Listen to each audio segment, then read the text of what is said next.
Hello, this is Left Turn Productions, and welcome to the York Legends Series, Season number 1, Race number 4, here at Tiburon, the track in Orlando, Florida, where they go right instead of left. Now, this is one of the 5 plate races that are on the schedule, but this one isn't like any other, because we have developed a package that has successfully pulled off tandem drafting. The style of drafting seen in the NASCAR Sprint Cup Series between 2009 and 2012, specifically, and a little bit of 2013. And yeah, we've made it work here in the York Legends Series. This is the only race here that's going to have it, and if it's a big enough hit, it might come back in Season 2 for a couple of races, but no matter how big of a hit it is, there will be the traditional pack racing as well as some tandem races on the schedule using this package. So there will be both on the schedule no matter what. Anyway, we have 25 cars here to start at Tiburon, the track that ended the York Cup Series Season 4 season. Unexpectedly, actually, but that's not going to happen in Season 5, I can guarantee. But first, we got to get these cars started, and the person doing the command here is Flammable Camaro, who is actually starting in this race, I believe. I don't remember where he's starting. I think it's about 19th, somewhere near the back of the pack. But yeah, he is going to do the starting command and then get into his car and start his own engine. Drivers, start your engines. The field rolls off here, and they're going to let Flammable Camaro take all the time he needs to catch up after they all go out here. So here's your starting grid. Row number 13, Zachary DeLello was surprised here on the back row all by himself. Didn't turn in a very good qualifying lap. Really a big surprise there, because he's usually one of the fastest ones. Row 12, Eddie Benzie, another big surprise. He was the only driver to make it into the Elite 8 every qualifying run in the first 3 races. Not gonna make it happen here in the 4th race, and Little Ice Wall alongside him. Row 11, Sarah Cox, of course, substituting there for Scarlett Rose in that 09 car, and alongside her is Brian Ferris, and I think I accidentally got them swapped, I don't know.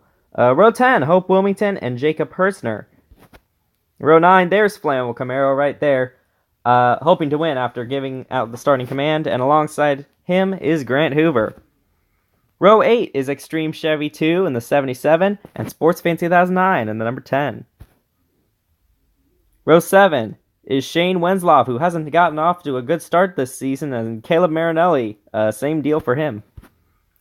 Row 6 is James Johnson and Jake Hoover, two drivers that have already kind of gotten into a miscue with each other in the first race, but they haven't really become rivals since then.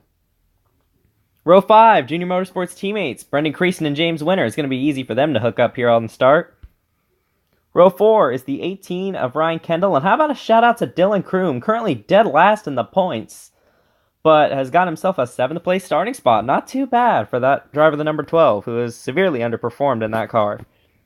Row 3 is Derek NASCAR Fan, continues to impress in his cell-phone team, and Caleb Campbell, also continuing to impress in his cell-phone team, although his cell-phone team is quite a bit larger than Zarek's. Row 2 is Brady Wilmington, who also has a self-owned team, just about as big as Caleb's, and Angel Crockett, one of Caleb's teammates.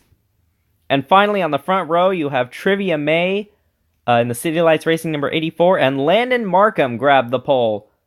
Second pole for Roush Fenway Racing this season. Flammable Camaro got the pole at Michigan. So, the pace car is going to pull off. 10 scheduled laps here at Tiburon, and they take the green flag here. Landon Markham leads them, and we are underway here at Tiburon. You already see people starting to pair up. Landon Markham got shuffled out. He's got no friends up there. Everybody else found their partners. And it is Angel Crockett and Caleb Campbell who are going to go up to the front, and Angel is going to lead the first lap. Trivia May and Brady Wilmington trying to pass. Here they come on the outside. Now they're going to try to side draft those two, and that broke them apart. That's another feature of the tandem drafting. If you side draft hard enough, you can actually break the pair in front of you, or the pair beside you up, and you can see just how many positions they lost. They're now towards the middle, or even sometimes a little bit of the back of the pack there. Trivia May led that lap. I believe that is her first career lap led. And she is being pushed by Brady Wilmington here, but here come the Hoovers. Grant and Jake. Jake in front in the 51, and they broke up Trivia May and Brady Wilmington. And here comes Landon Markham. Remember when we said he didn't have any friends? He has one now. He has Ryan Kendall pushing him, and he's going to push him straight to the lead, coming here to lap number 4. It looks like Landon had led that lap. Great bonus points for Landon. He led a lap and got the pole, so... And now it looks like the Hoovers are trying to ride up behind them and get a run. Here they come. Oh, caution is out. We have a spin. It's Zarek. Zarek NASCAR fan has gone around. You see Sports Fan 2009 going around him. There is Zarek NASCAR fan. And he's able to drive away, so it looks like it wasn't a very severe crash. Here is the replay of the incident here. I don't see Zarek in the picture here. Oh, he's in the next frame right here, and it looks like it was just a bad bump from the 00, I think, Brian Ferris. He goes spinning. Does a great job keeping it off the wall. Does a good job keeping it off of both walls. Here you see Sports Fan. It looks like there was an odd number of cars that started this race, and it looks like Sports Fan was the one that ended up left out. But this caution is certainly going to help him. Give him another chance. One more replay of it. And there you can see, yeah, just bad bump by Brian Ferris there. Got onto the wrong side of the 78, and the 78 goes spinning through the corner. Now he went under caution. He went into the pits, and he got that car fixed up. Even though there wasn't really any damage, just kind of slapped some new tires on it. And he should be okay. He will start at the tail end of the field, so all 25 cars still in the race. So the restart is going to be underway here. Landon Markham choosing the outside lane this time, probably trying to pull in front of Ryan Kendall. Green flag back in the air. Oh, did Landon change lanes too early?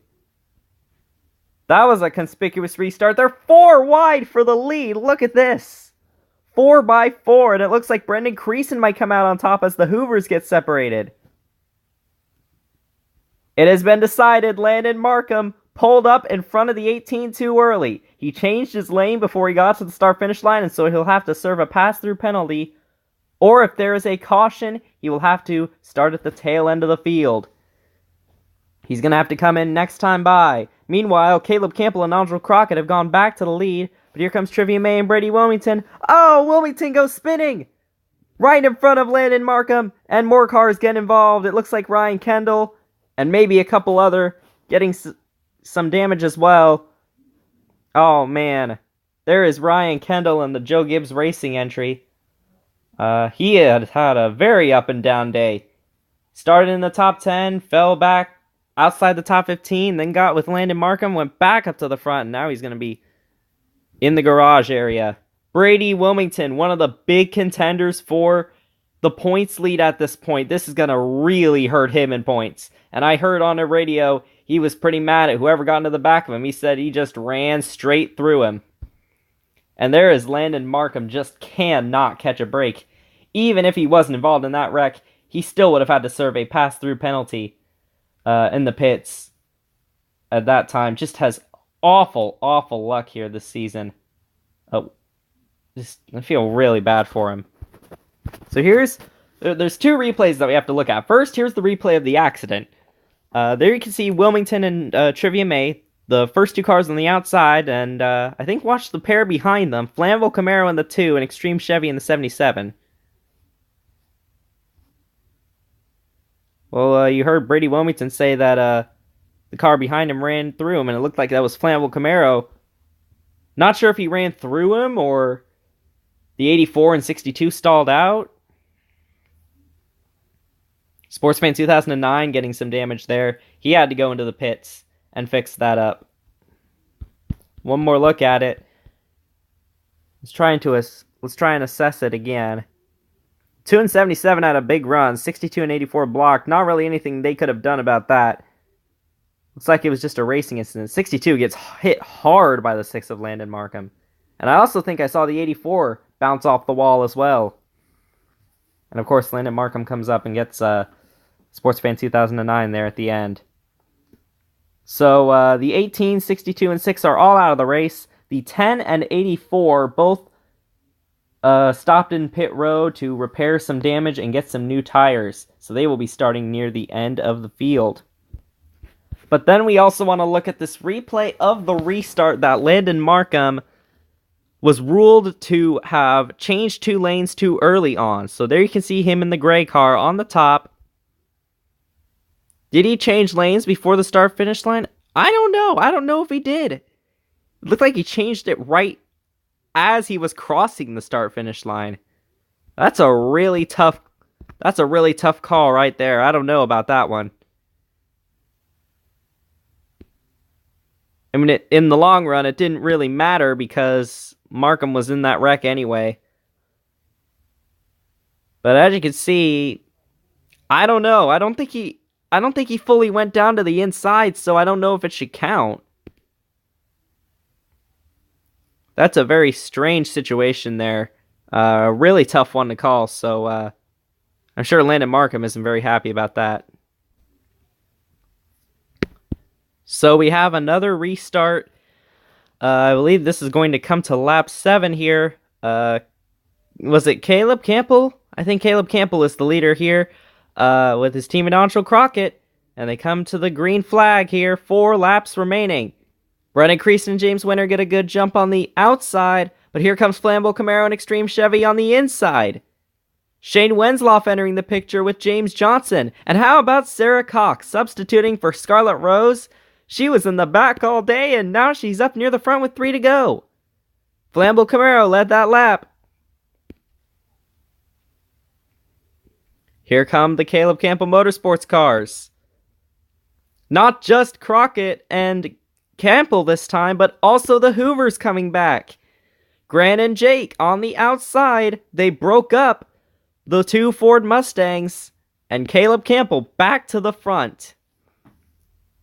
2 laps remaining to settle it. Here comes Dylan Kroom and Eddie Benzie. Where did they come from? And Zachary DeLello as well. Uh-oh, we have a caution. Big pileup in turn 2. Oh my goodness. Several cars involved. It looks like 6 of them. Oh man, 1 car up on top of another. Extreme Chevy 2 in the 77 who was just near the front half a lap ago. Same with Sarah Cox, man. She was up near the front there. Very unfortunate that her day has ended here.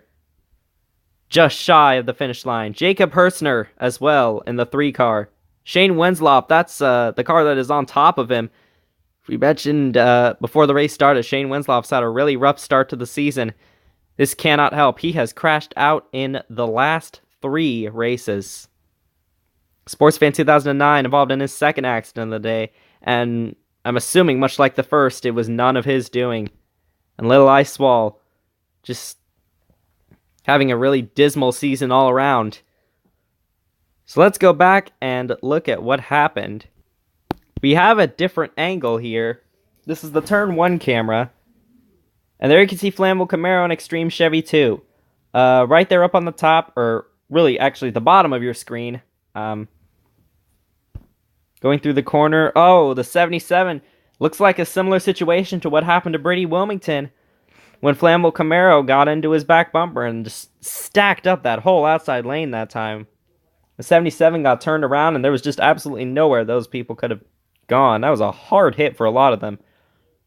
I'm pretty sure just about everybody in that outside line had their rear tires up on top of somebody. And Shane Wensloff, unfortunately, was the one that got stuck up there.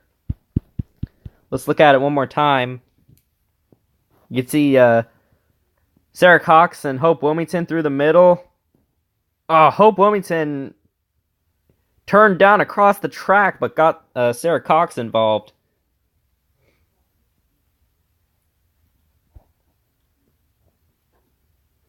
Sarah Cox and Hope Wilmington tried to avoid it, but it looked like Wilmington kind of bumped Sarah the wrong way, right into the wreck.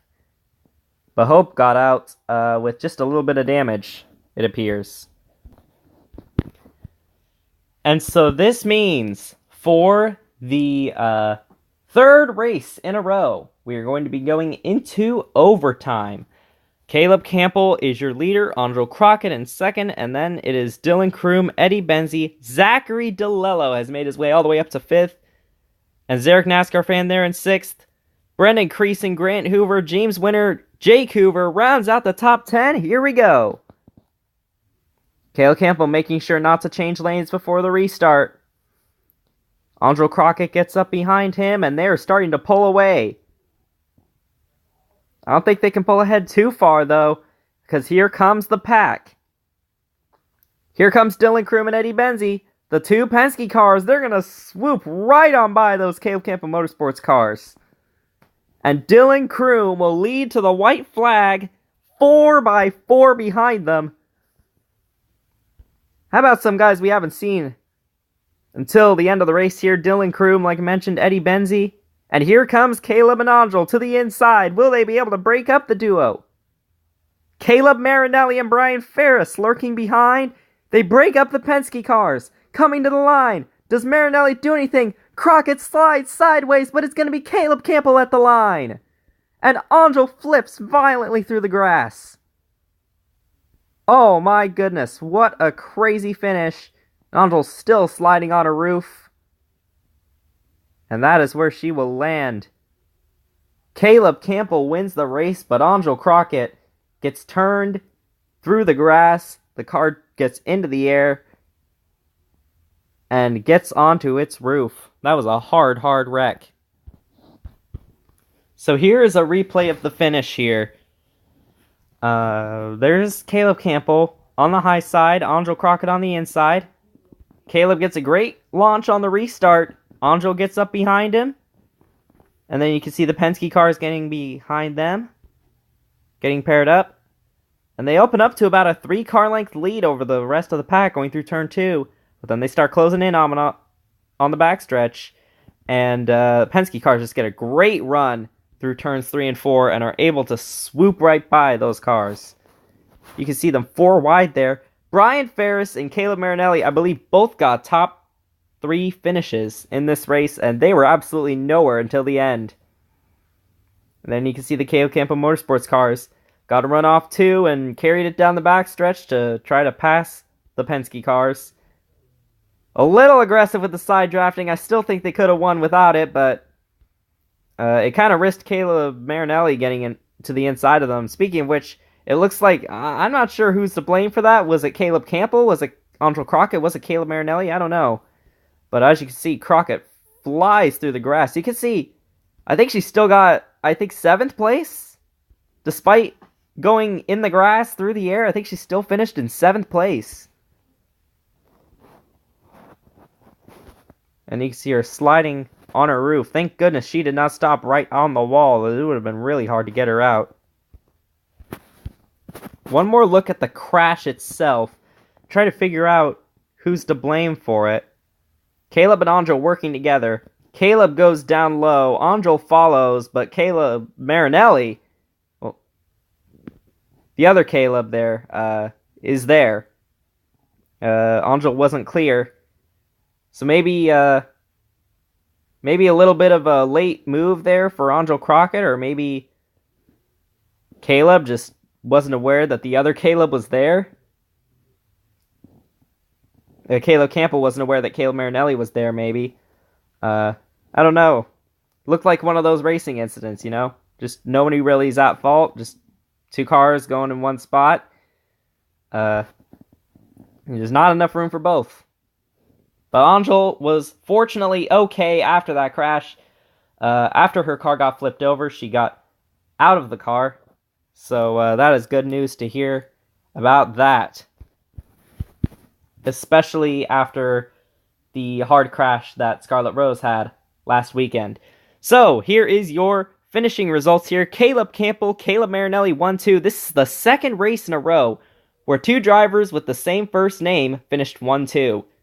How about that for an interesting fact? Brian Ferris in the back all day, and ended up getting a top 3 finish. Same for Caleb Marinelli, just like him. But it's even more impressive. That is a Starcom racing car. Probably one of the slowest cars out there, and he drove us to a 3rd place finish. One of the most underfunded teams for sure.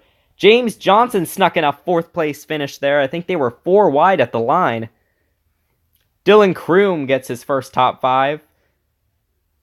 Grant Hoover finishing 6th. That's a season best. Andrew Crockett flips across the line in 7th place.